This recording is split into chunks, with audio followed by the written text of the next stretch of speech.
Pak Masyur di sini mengetuai kelompok nelayan KUB Nelayan Mitra Bahari Tambak Lorok Kota Semarang.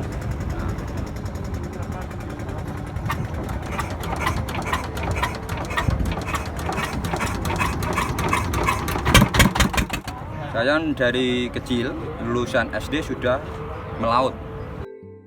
Jadi pengalaman saya sebagai nelayan itu terutama dulu tahun 1991 itu kita pakai alat yang ramah lingkungan. Kita pakai jaring udang, jaring ikan, jelnet dan macam-macam yang kita pakai. Sekarang di tahun 2020 ini kita membuat suatu budidaya kerang hijau. Saya punya 10 titik seperti rumpon atau rumpon pemancingan ikan, satu multi. Saya punya bagan itu termasuk alat yang ramah lingkungan. Multi juga, kita juga ambil ikannya, juga kita ambil udangnya, juga kita ambil kerangnya.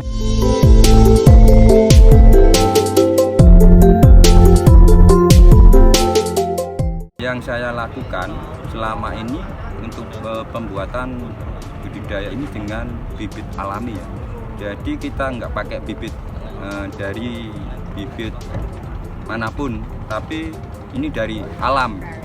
Sampai kita hanya menunggu pembibitan alami dan pembesaran untuk pasca panen. Di sana ada mendung yang lebat sehingga bisa menyebabkan badai. Kalau itu kelihatan berarti cerah buat patokan orang nelayan.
Nah, suatu saat tabung ini mau dibersihkan, tuh ini dibuka dari rangkaiannya Pak Sigit dari ilmu kelautan, dibuat 2 tabung kecil dan bawah ini tabung juga untuk membuka air.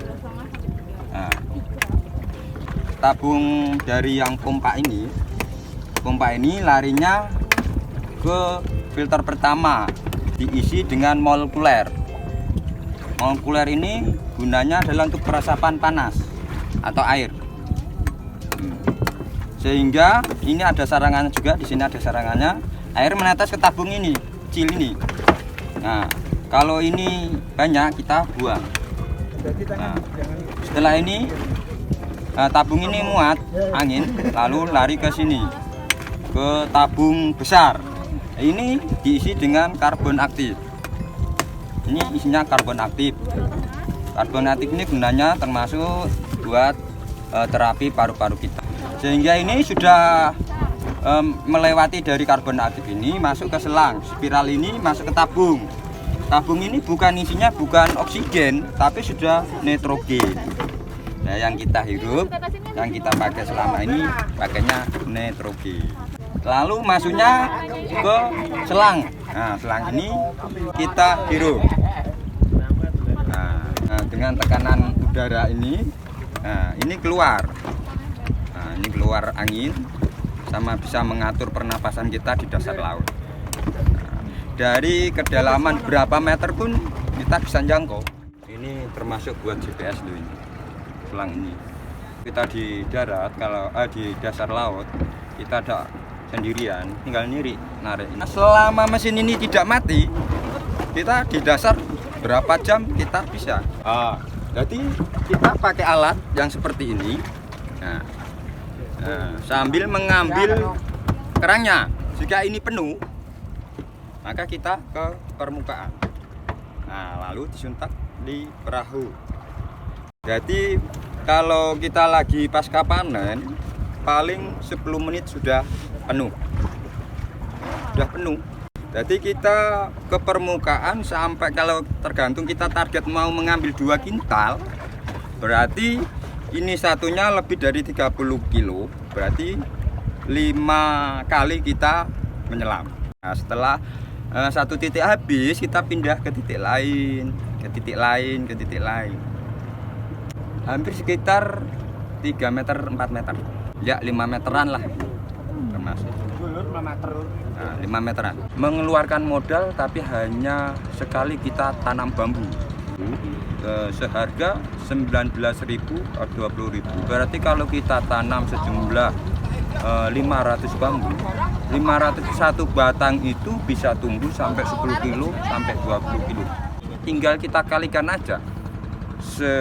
Satu bambu 20 kilo sampai 500 bambu. Berarti kita panen.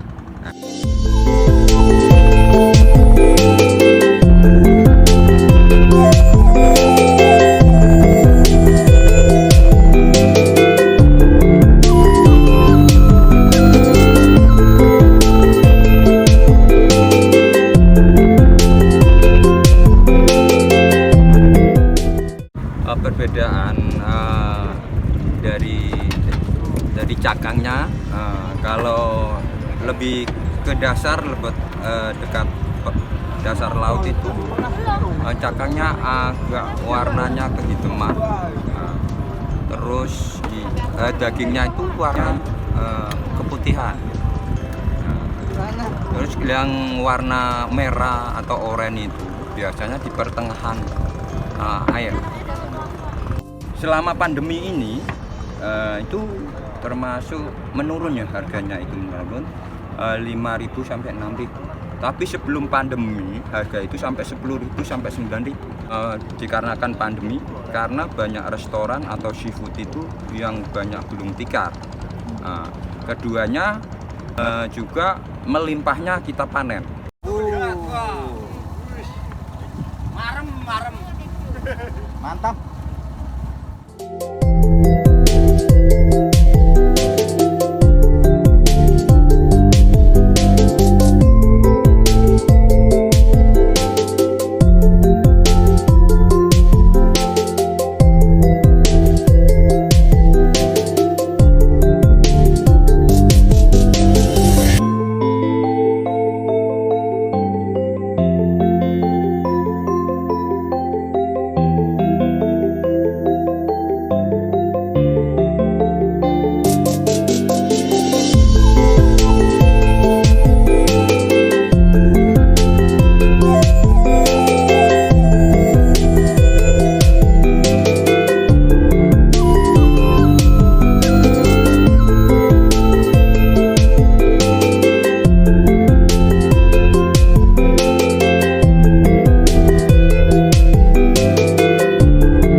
Assalamualaikum warahmatullahi wabarakatuh.